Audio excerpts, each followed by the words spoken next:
कल देर शाम केंद्र सरकार ने ऑनलाइन गेमिंग के नए नियमों का ड्राफ्ट जारी किया है। नियम जारी नहीं हुए, ड्राफ्ट, यानी कि किस तरह के नियम आ सकते हैं ये आया है अभी सामने। तो ये किस तरह के नियम आ सकते हैं उसका अंदाजा आपको ड्राफ्ट से मिल जाता है।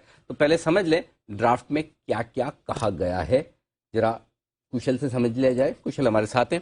कुशल, क्या खास बात आई है इस ड्राफ्ट में?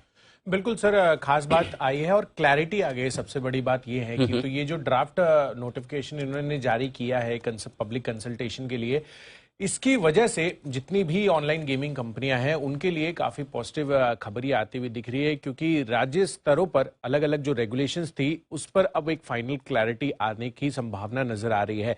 अब ये मैं जो ड्राफ्ट रेगुलेशन है जो इन्होंने जारी किया है वो मैं आपको बता देता हूं। एक तो यहाँ पर सबसे पहला जो है वो है सेल्फ रेगुलेटरी मैकेनिज्म। इसके तहत ऑनलाइन गेमिंग कंपनियां काम करेंगी, यानी कि जो मिनिस्ट्री के अंतर्गत सेल्फ रेगुलेटरी बॉडीज रजिस्टर्ड होंगी उसमें इनको ऑनलाइन गेमिंग कंपनियों को अपना रजिस्ट्रेशन करवाना होगा। और ये करवाने के बाद जितने भी प्लेयर्स हैं उनकी जो वेरिफिकेशन है, मैंडेटरी वेरिफिकेशन, वो भी अनिवार्य होती हुई दिखेगी। तो डेफिनेटली ये जो दो बड़े एस्पेक्ट्स हैं, इससे एक तो यूजर्स प्रोटेक्ट होंगे और साथ ही जो ऑनलाइन गेमिंग कंपनियां हैं उनके जो भी वो इंटरमीडियरीज हैं, जो भी गेम्स वो लेकर आ रहे हैं, क्या वो बेटिंग वाले रिलेटेड गेम्स हैं या फिर एक्चुअली स्किल बेस्ड गेम है, इसका जो बाइफिकेशन है ये क्लियर कट इस रूल्स के तहत होता हुआ नजर आएगा।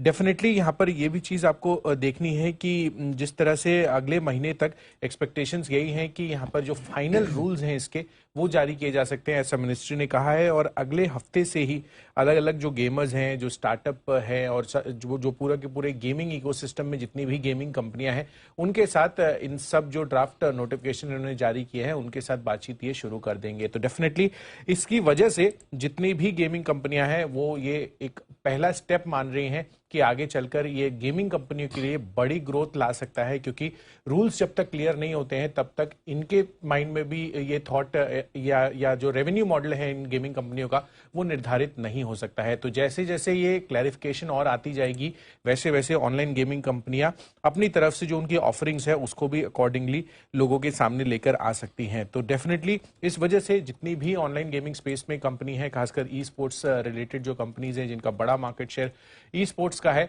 उनके लिए भी बड़ी फायदे की बात है, क्योंकि आगे चलकर इसको मेन स्ट्रीम स्पोर्ट्स में भी शामिल करने की नोटिफिकेशन आपको ऑलरेडी सरकार ने जारी कर दी है। तो इससे भी बड़ा सपोर्ट मिलता हुआ दिखेगा। तो जो ड्राफ्ट नोटिफिकेशन अभी आए हैं, अगले महीने जब ये फाइनलाइज हो जाएंगे, जितनी भी गेमिंग कंपनियां हैं उनके लिए एक बड़ी ग्रोथ का एक नोटिफिकेशन या एक पॉलिसी आप कह सकते हैं ये जारी होती हुई दिखेगी।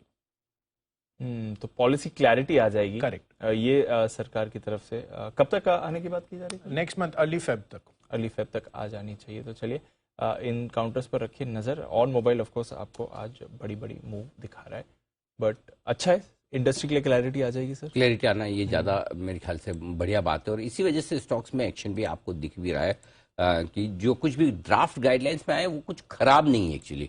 ऐसा कुछ नहीं है कि जो ऑनलाइन गेमिंग कंपनी पर पूरा रिस्ट्रिक्शन लगाने की बात हो कि आपको बंद कर देंगे, बहुत कड़े रूल आ रहे हों, वो नहीं है शायद। इस वजह से मेरे ख्याल से स्टॉक्स थोड़े एक्शन में आपको दिख रहे हैं। और हमने बात भी करी थी चंद्रशेखर साहब से, कल हमारे संवाददाता ने बात करी, तो वो कह भी रहे थे कि हमारा इंटेंशन ही है कि सेल्फ रेगुलेशन जितना हो सके हो, इंडस्ट्री से बातचीत करके सब बनाएंगे। तो सरकार की तरफ से भी वो क्लियर मैसेज आ रहा है कि रेस्ट्रिक्शन हम नहीं लगा रहे, सिर्फ रेगुलेशन। हाँ, अगर आप ढंग से काम करेंगे तो कोई तकलीफ वाली बात है नहीं।